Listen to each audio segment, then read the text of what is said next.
the prosecutor versus the felon, the wannabe autocrat versus the Democrat, a candidate weighed down by incumbency in the eyes of the voters, a candidate who would be the oldest president in our history, should he prevail, versus the candidate of change from a much younger generation. Every contrast that defines the 2024 presidential election could very well be distilled into 90 minutes on one of the biggest stages of this campaign season so far. With the mics muted, no audience, with only the moderators allowed to ask the questions, 2 minutes to answer the questions, 2 minutes for a rebuttal, Vice President Kamala Harris will be up against a candidate who at this point is defined by his lies. As we've reported before, he told more than 30,000 lies over the course of his presidency, countless more since then. A candidate who has no problem spewing disinformation, no matter the consequences, as long as it serves him. Here's how Vice President Harris herself put it. There's no floor for him in terms of how low he will go. And we should be prepared for that. We should be prepared for the fact that he is not burdened by telling the truth. And the truth for Trump is ugly. As NBC News puts it, quote, in mounting an attack against Trump, Harris can pick and choose from a Golden Corral scale buffet of material.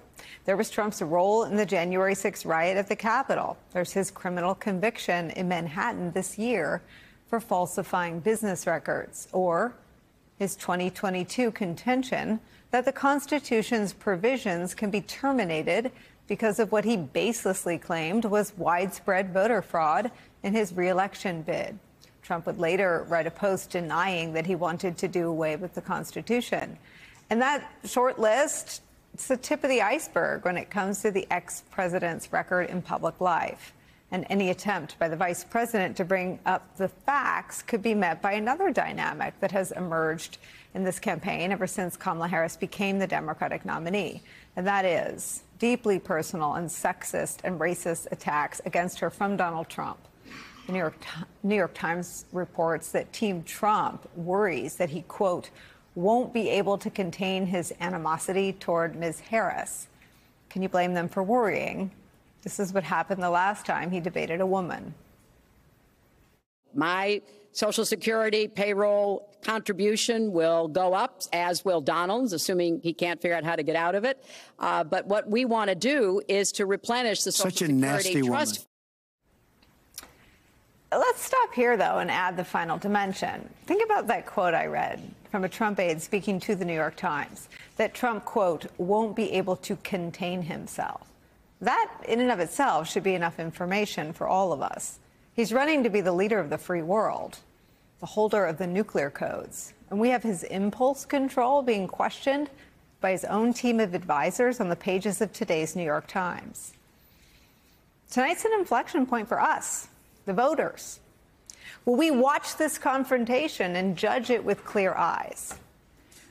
Will we see one candidate supported by her entire party, as well as prominent former leaders from the Republican Party, people like Dick and Liz Cheney, and the other guy, estranged from much of his own cabinet from his administration, as well as his first vice president?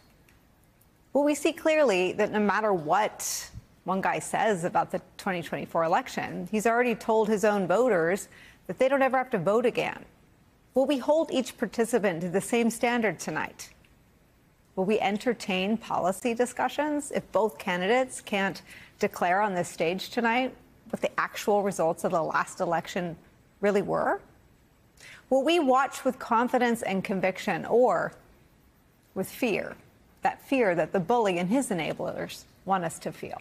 Hours to go before a high-stakes meeting between the disgraced, twice impeached, 4 times indicted ex-president and the Democratic presidential nominee running an historic campaign is where we begin today. In Philadelphia for us, Mini Timuraju joins. She's the president of Reproductive Freedom for All. Also joining us, MSNBC political analyst Tim Miller, a former RNC spokesman and host of the Bulwark podcast, plus professor of history at NYU, Ruth Ben-Ghiat is here, and political strategist and MSNBC senior analyst Matt Dowd is here. Ruth, you tell us how you're watching tonight's debate. Yeah, thanks, Nicole. So first of all, these are not people who are approaching this occasion in the same way. In a democracy, the purpose of a debate is to allow voters to see both candidates, attitudes and views on questions. For an authoritarian, it is an occasion to indoctrinate people and to spew lies and to really stage a kind of fear and smear propaganda show. And the authoritarian always wants to control the narrative because Trump is a very good information warrior. And the reason this is important to have all those lies is if there's no fact checking by the moderators, that means the adversary, Harris in this case, cannot make her case to the people. She can't spend her time doing that. She has to be refuting his lies and his smears. So they are approaching this with different aims and in quite a different spirit. So why, Ruth, why do they get set up this way? Why agree to these terms? The big picture is that we have these forms of election season, and we have these rituals in the election season, and we've had them because we're a democracy. And I believe they don't really work when you have one candidate who has exited democracy. In fact, let's just think about what will happen. One of the candidates will accept the election results, that's Harris, no matter how they fall. The other will likely contest them and has already talked about prosecuting and investigating Democrats, likely Harris included. So these are not people who are even working in the same frame. And so it is problematic to put them together and pretend everything is okay and that they're equal candidates. So I do have a problem with that whole frame that we're pretending that we're still in a democracy and we can compare these people and treat them as equals. Matt Dowd, what are your thoughts? You spent a lot of years at ABC. You know these journalists who will be conducting the debate. What are your thoughts heading into tonight? And I want to just put on the table my colleague Rachel Maddow's sentiment. I don't have it in front of me to quote her exactly. She said she's hoping for a debate that is just a normal debate, not one that changes the contours of American politics for weeks to come.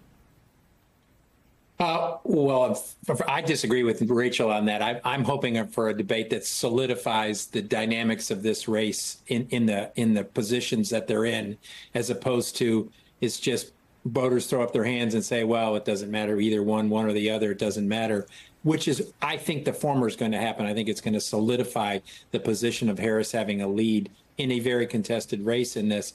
I think David Muir and Lindsey Davis will do a good job in this. I think they will hold Donald Trump, I believe, much more accountable than the CNN moderators did in that debate with Joe Biden.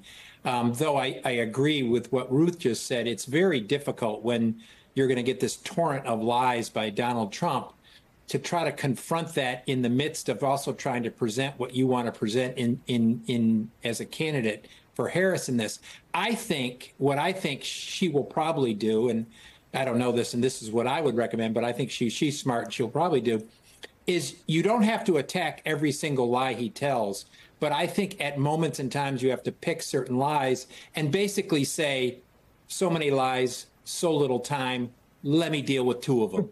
And do that a couple of times and then just basically swat it away and just say a couple of times, say, wow, there's just so many lies here. I know everybody says can't handle all this. Let me just confront one or two of these in the course of this. I think she needs to do that.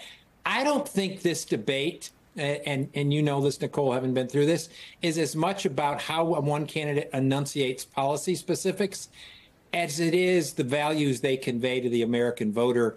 And I think for Harris, she has much more to gain in this debate than Donald Trump does. Donald Trump's position is very solidified in the voters' minds.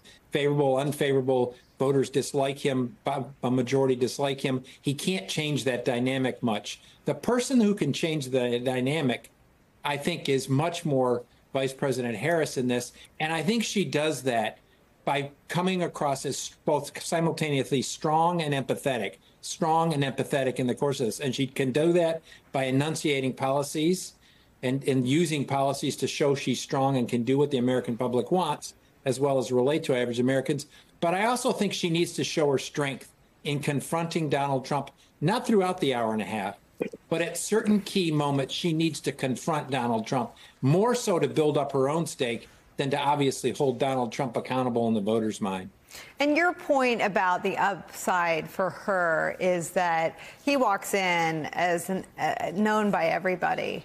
Nobody's undecided on Donald Trump. There are no variables, there are no levers for him to plus up or down. She's the one that comes in your view and your analysis, Matt, with the ability to further solidify the good impression people have and to introduce herself again to people who are just tuning in. Yeah, there's two things that I think pillars of what tonight for her are.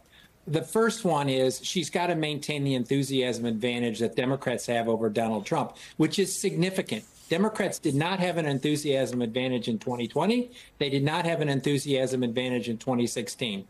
The last time the Democrats had an enthusiasm advantage like this was in 2008. So the debate, she has to maintain that.